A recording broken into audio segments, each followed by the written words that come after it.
Recopie le petit tableau suivant chez toi. Pour l'indication du test, tu as le choix entre 4 propositions A, B, C ou D. Si par exemple, pour la question 1, la réponse est C, tu notes C sous le 1. On commence?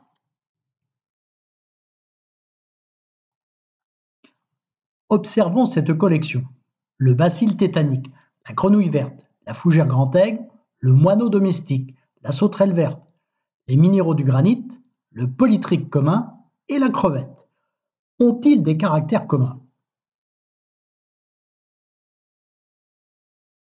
Construisons une matrice.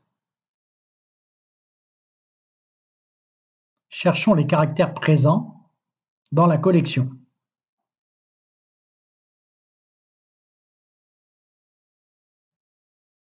On remarque que les minéraux qui constituent le granit n'ont aucun caractère commun avec les autres membres.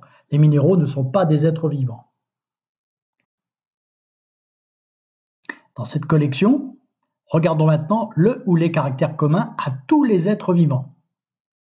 On remarque que tous les êtres vivants de cette collection sont constitués de cellules contenant de l'ADN.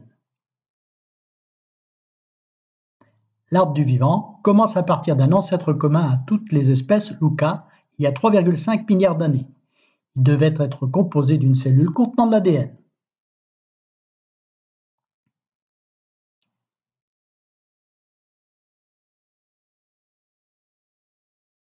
Quels sont les attributs communs à tous les êtres vivants? Un squelette, de l'ADN contenu dans une cellule, un noyau à l'intérieur d'une cellule, des organes.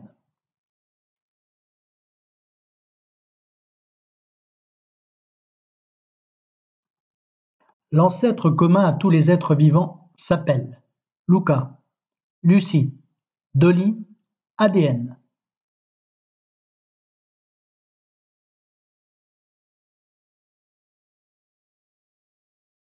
La vie est apparue sur Terre il y a 3,8 milliards d'années, 3,5 milliards d'années, 1,5 milliard d'années, 0,5 milliard d'années.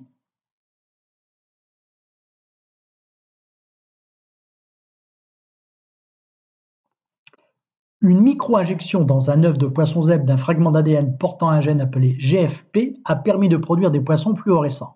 Ce gène provient d'une méduse chez qui il permet la synthèse d'une protéine. Dans cette expérience, on démontre que le poisson est naturellement fluorescent.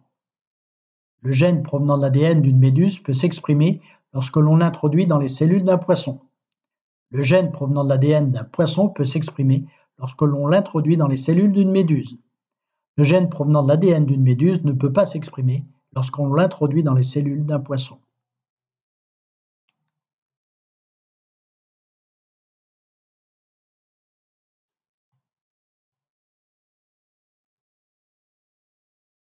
Cette expérience montre que l'ADN est universel et donc exprime ses gènes dans n'importe quelle espèce. L'ADN est caractéristique de chaque espèce. L'ADN est fluorescente.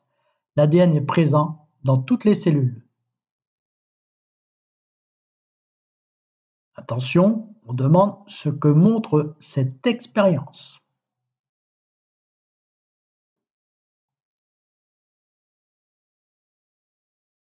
En modifiant un seul gène d'une mouche, des chercheurs ont produit des mouches avec 4 ailes au lieu de 2. De telles modifications portant sur d'autres caractères ont été obtenues chez différents animaux. Cette expérience montre que l'on fait exprimer une autre paire d'ailes sur le diptère en provoquant une méiose, une mitose, une mutation génétique, un clonage.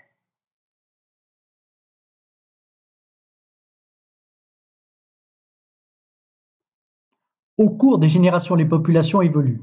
Lorsque cela est sous l'effet de l'environnement, on parle de dérive génétique, transformisme, sélection naturelle, fixisme.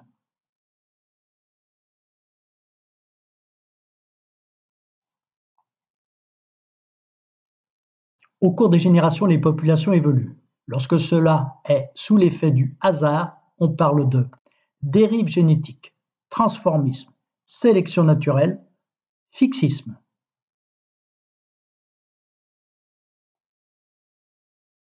Le naturaliste à l'origine de la théorie de la sélection naturelle se nomme Jean-Baptiste de Lamarck, Georges Cuvier, Charles Darwin, Yves Coppens.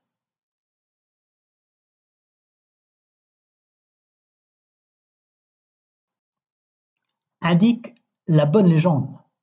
La cellule contenant l'ADN est.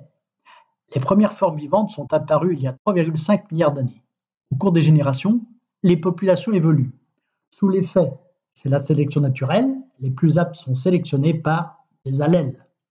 Sous l'effet, c'est la dérive génétique, c'est une modification aléatoire de la fréquence des allèles. Proposition 1. 1. L'unité du vivant. 2. Du hasard. 3. De l'environnement. 4. Mutation.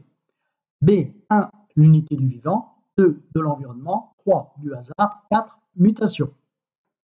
C. 1. L'unité du vivant. 2. Du hasard. 3. Mutation. 4. De l'environnement. D. 1. Mutation. 2. Du hasard. 3. De l'environnement. 4. L'unité du vivant. Relis bien le texte.